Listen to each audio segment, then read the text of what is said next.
విజయ్ కుమార్ గారు నన్ను రచయితను కూడా చేశారు. ఎందుకంటే ఆ విభజన కథ అని నేను రాసినటువంటి పుస్తకం కేవలం విజయ్ కుమార్ గారే నా చేత రాయించారు. హిస్టరీ రికార్డ్ అయి ఉండాలని ఖచ్చితంగా అని చెప్పిన ఆయన ఒక ఏడాది పట్టింది రాయడానికి. తర్వాత రాజశేఖర రెడ్డి గారి మీద ఒక బుక్ రాయించారు.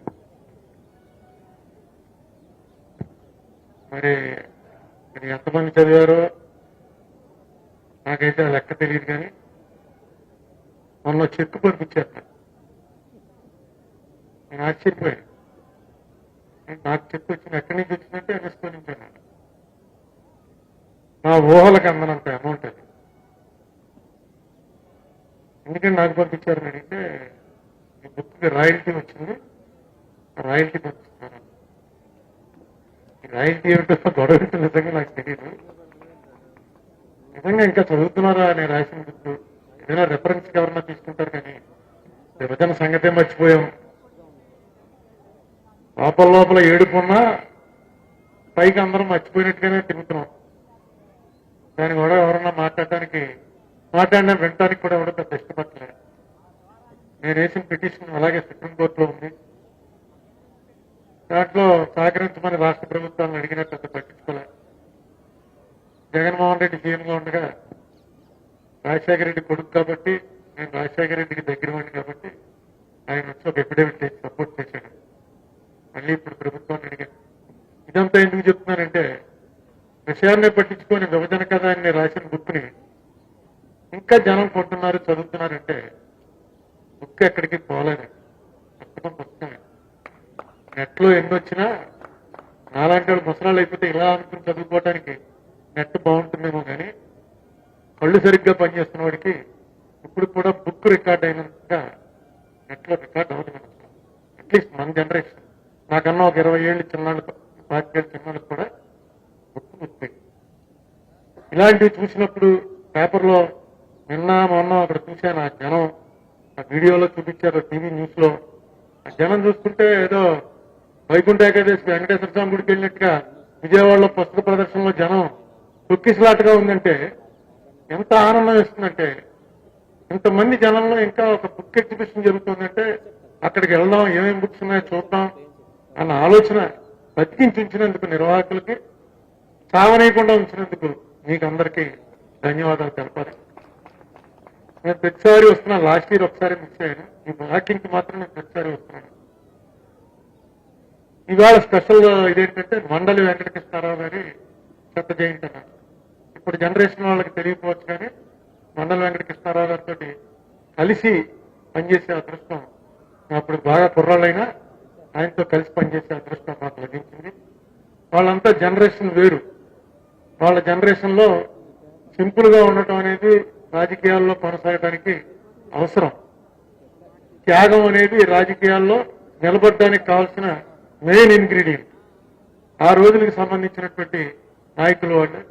ఆయన ఏం మాట్లాడినా, మండల వెంకటకృష్ణారావు గారు ఏం మాట్లాడినా చాలా ఆచితూచి మాట్లాడేవారు. తెలుగు మహాసభలంటూ ఫస్ట్ స్టార్ట్ చేసింది యాజ్ ఎడ్యుకేషన్ మినిస్టర్ ఆయనే స్టార్ట్ చేశారు, మన అందరికీ తెలుసు. అయితే వాళ్ళు ఇప్పుడు కూడా ఒక లో ప్రొఫైల్కే ఇష్టపడి ఉండేవారు.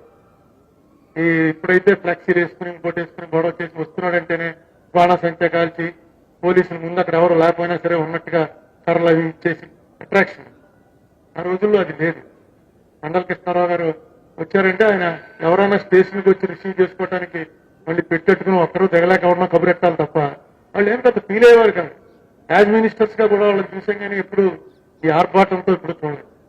లక్కీగా ఆయన కుమారుడు కూడా అదే ఒరవడిలో, తరాలు మారిపోయినా సరే మీరు అదే ఒరవడిలో కొనసాగుతున్నారు.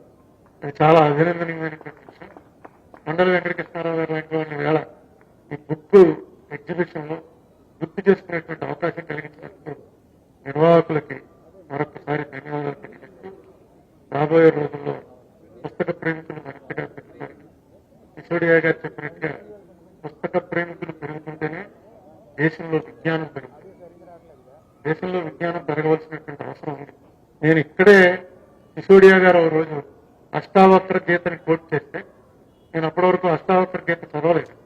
కోట్ చేస్తే వెంటనే విజయ్ కుమార్ గారిని అడిగి అష్టావక్ర గీత ఏంటో నేను చూస్తాను ఒకసారి తెప్పించున్నాను అంటే ఏదో షాప్ నుంచి ఆయన తెప్పించి నాకు వెళ్లే లోపల ఇచ్చారు. ఇది జరిగి 2 ఏళ్ళు అయి ఉంటుంది, 3 ఏళ్ళు అయి ఉంటుంది, 3 ఏళ్ళు అయింది. ఆ అష్టావక్ర అన్న పేరు వల్ల ఏంటో అది ఇప్పటికి నాకు అర్థం కాలే.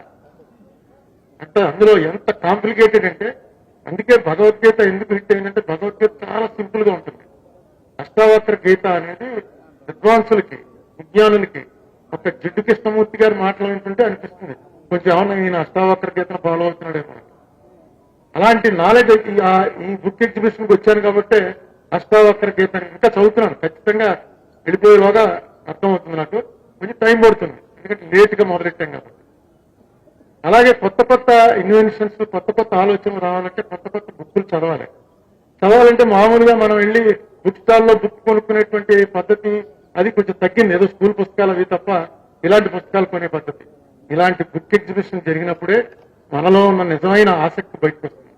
ఏ బుక్ మనకి అట్రాక్టివ్ గా కనిపించింది అనే దాన్ని బట్టి మన మైండ్ సెట్ ఎలా ఉంది, మన ఇంటలెక్ట్ ఎలా ఉంది అన్ని కూడా తెలిసేటువంటి అవకాశం వస్తుంది. చాలా గ్రేట్ సక్సెస్ అయింది విజయవాడ. నిజంగా గ్రేట్ ప్లేస్ అనుకోవాలి. ఎందుకంటే ఇంత బ్రహ్మాండంగా ఒక బుక్ ఎగ్జిబిషన్ జరుగుతుందంటే నిజంగా నిర్వాహకులకి ధన్యం. ఎందుకంటే చిన్న పని కాదు. ఎంఎస్తో విజయ్ కుమార్ గారు వచ్చేక్కడే ఉంటాడు ఆయన 10 రోజులు. ఆ 10 రోజులు నా ఫోన్ కూడా ఎత్తాడు ఆయన. ఏంటంటే దొరకదు, అసలు మంచి లైనే దొరకదు. ఈ ఆఫీసర్ని కలవాలి, ఆ ఆఫీసర్ని కలవాలి, పర్మిషన్లు తేవాలి, రకరకాల దీని బడ్జెట్ ఎంత అవుతుందో, 50 లక్షలు అవుతుందో, ₹1,00,00,000 అవుతుందో, ఇవన్నీ కూడా సమీకరించాలి. ఎక్కడి నుంచి తెస్తారో డబ్బులు, ఏం చేస్తారో, ఎలా ఆర్గనైజ్ చేస్తారో, ఇదంతా ఒక పెద్ద ఏదో ఏమంటారు మహాయజ్ఞం సంకల్పించినట్టే. కానీ సక్సెస్ఫుల్ గా ఇన్నేళ్ల నుంచి తీసుకొస్తారంటే ఆయనకి సపోర్ట్ ఇచ్చిన వాళ్ళు, ముఖ్యంగా కమ్యూనిస్టులు, సిపిఐ, సిపిఎం, ఇవాళకి కూడా వాళ్ళు బుక్ లవర్స్. ఇప్పుడే నాకు మధు ఒక బుక్ ఇచ్చాడు. సిపిఎం మాజీ కార్యదర్శి మధు ఒక బుక్ ఇచ్చాడు. బుక్ చెప్పాడు 3 రోజులు పట్టింది ఇది రాయడానికి. మామూలుగా అయితే 30 నిమిషాల్లో రాసేయగలరు, కానీ 3 రోజులు పట్టిందంటే కొంచెం ఓల్డ్ ఏజ్ కదా అందుకుని పట్టుంటుంది 3 రోజులు అనుకున్నాను. బుక్ రాశాడు.